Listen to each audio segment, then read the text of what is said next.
Welcome to First Reading, the Old Testament lectionary podcast for preachers, teachers, and God's Adventee creatures. I'm Rachel Wren. Adventee. I'm Tim McNinch. And you spilled the beans. We're in Advent. In fact, this is the first reading for the second Sunday of Advent, which happens on December 6th this year. And the passage is Isaiah 40, verses 1 to 11. So yeah, we are in the first part of second Isaiah here. If we're looking at sort of our Isaiah broken up into three main chunks, Isaiah 40 starts a new section here. So up to this point, the book of Isaiah has been mostly warning about impending doom, right? And there's a transition from that warning at this moment to now kind of speaking from the place of where the expected trauma has occurred, right? Yeah. You know, I've often been told, and I've said it myself too, that if you're going to understand the Hebrew Bible, you got to understand two events. The first one's the Exodus. The second one's the exile, because everything in the Bible broadly can be understood through the lens of one of those two events for the most part. We've talked about exile a lot. We've talked about Isaiah a lot on this podcast, but just so that we remember kind of where we are, as you said, at this moment where this prophecy comes in from Isaiah 40, Jerusalem has been sacked, and the people to whom this prophecy is addressed are either refugees or more sort of like war prisoners in Babylon. They've been taken out of Jerusalem, taken away from everything they know, everything that's familiar. All of the meaning-making structures in their lives have been demolished, including the temple structure, which, you know, we would call the church. And they're just sitting there in exile. When this text is spoken, it's notable for a couple of reasons. First off, there is a lot of ambiguity going on in this text, especially around this idea of voice. It's not always clear who's speaking. It's not really clear how long they speak for, and it's really not even clear to whom they're speaking.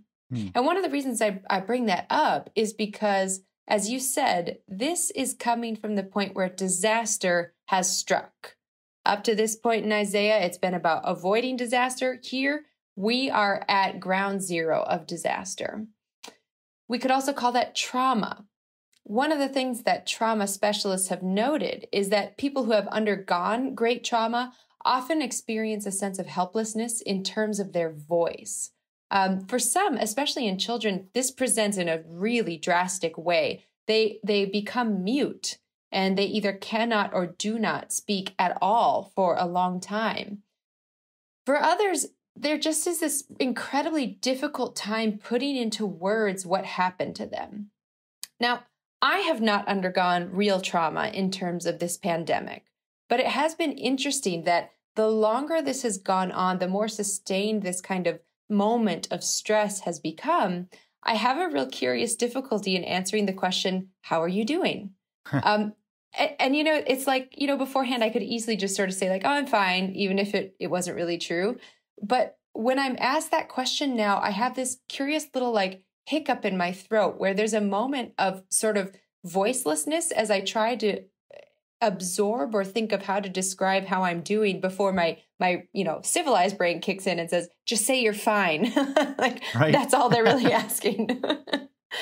So I struggle to find words. I struggle to have a voice at this moment. So do you see that going on in this text too? Like, help us see the places where this is talking about voicelessness and being able to speak. Yeah, absolutely. Okay, so we see a really big kind of chaos of voices in this text. The first one is that God speaks. And that can sound just pretty generic because a lot of the Bible is God speaking, you know, So what? No big deal. But Fred Geiser, he's an Old Testament prof from Luther Seminary. He talks about how God speaks meaning into existence. This is kind of similar to the chaos of Genesis 1 and how God speaks life into existence. Here, where it's every valley shall be lifted up, every mountain and hill be made low, for the mouth of the Lord has spoken. God is making stuff happen through the act of speaking. And we actually see that in the Psalm, which is assigned for today too, Psalm 85. Fred Geiser talks about how God speaks peace to his people in that psalm. It's just reinforcing this idea that when God speaks, stuff happens. And that's actually one sermon angle that preachers could rely on is how are your folks listening for God to speak in their lives? Because when God speaks, it's not just a, hey, how it's going, or it's not just a, if you want message. When God speaks, the Bible tells us, stuff actually happens. Mm-hmm. So it's good to be listening for that. So that's kind of the first thing is God speaking, and then there's this voice speaking in verse 3. In verse 6, the prophet is told to speak out. The prophet is told to either proclaim or cry out, something like that. And in 6b, the second part of verse 6, the prophet does speak. And it's almost like their voice is rusty at first and kind of wheezes from disuse because they say, what shall I cry?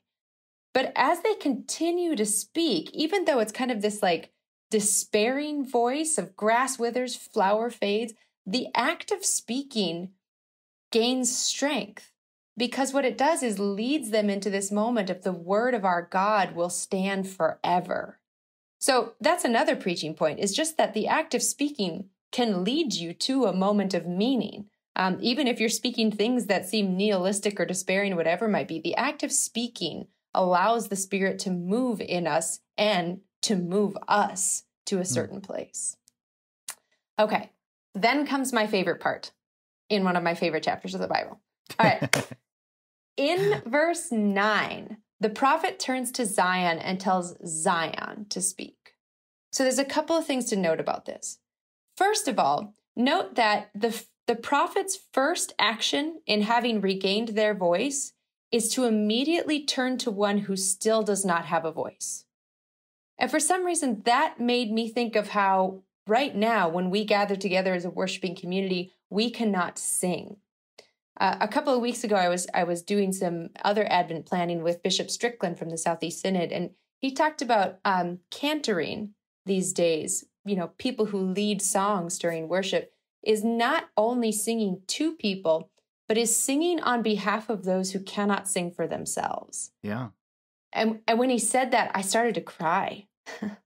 I miss that so very much, not being able to sing with those around me. And so the idea of someone giving me a voice through song was incredibly powerful, even if it's just over Zoom or Facebook Live or whatever it might be. So that's one reason that I think it's really important and interesting. The other reason is how Zion, the person that the prophet turns and tells to speak, how Zion is presented in other places in the Bible. So in the ancient Near East, cities were often portrayed as women, as goddesses. In essence, what happened to Zion, to Jerusalem, if you picture it as a woman, is she was devastated. Her voice was taken away from her. She has been silent for so many years because there's been no one or very few actually living in her or in it. In verse 9, the prophet turns to Zion and says, "Ascend a lofty mountain, O herald of joy, Zion." This is JPS. "Raise your voice with power, O herald of joy, Jerusalem." Zion regains her voice not only as one who is comforted, but as one who becomes comforter. Zion, devastated city, is identified as the herald of good tidings, the one who will announce to all the cities of Judah, "Here is your God." That's really interesting, but I'm reading JPS and it says, "O herald of joy to Zion, O herald of joy to Jerusalem." Yeah, they don't like the idea that, for some reason, they don't like the idea that Zion and Jerusalem is the one proclaiming here, but ascend and raise, those verbs are both in the feminine, and Zion and Jerusalem as cities are both feminine. So the only people in that sentence who could be speaking is Zion, is the holy city. In fact, the word for herald there is a feminine noun. Yeah, exactly. Mevaser is a herald, but this is mevaseret. Yes. So it's the feminine form. And what's so lovely about that is what Zion is called to proclaim in verse 11 is still very feminine and maternal. Like a shepherd pastures his flock, he gathers the lambs in his arms and carries them in his bosom. Gently he leads the mother sheep. I love that line so much. Uh-huh. And so what's then lovely about this text where it falls now is that, of course, the gospel text for today, Mark, chooses this text from Isaiah with which to begin the entire accounting of the good news of Jesus Christ, the Son of God. He does it by quoting the divine voice, God's voice that cries out in the wilderness, prepare the way of the Lord. God's voice that births meaning out of chaos, perhaps doesn't fix the chaos, but brings new life out of it.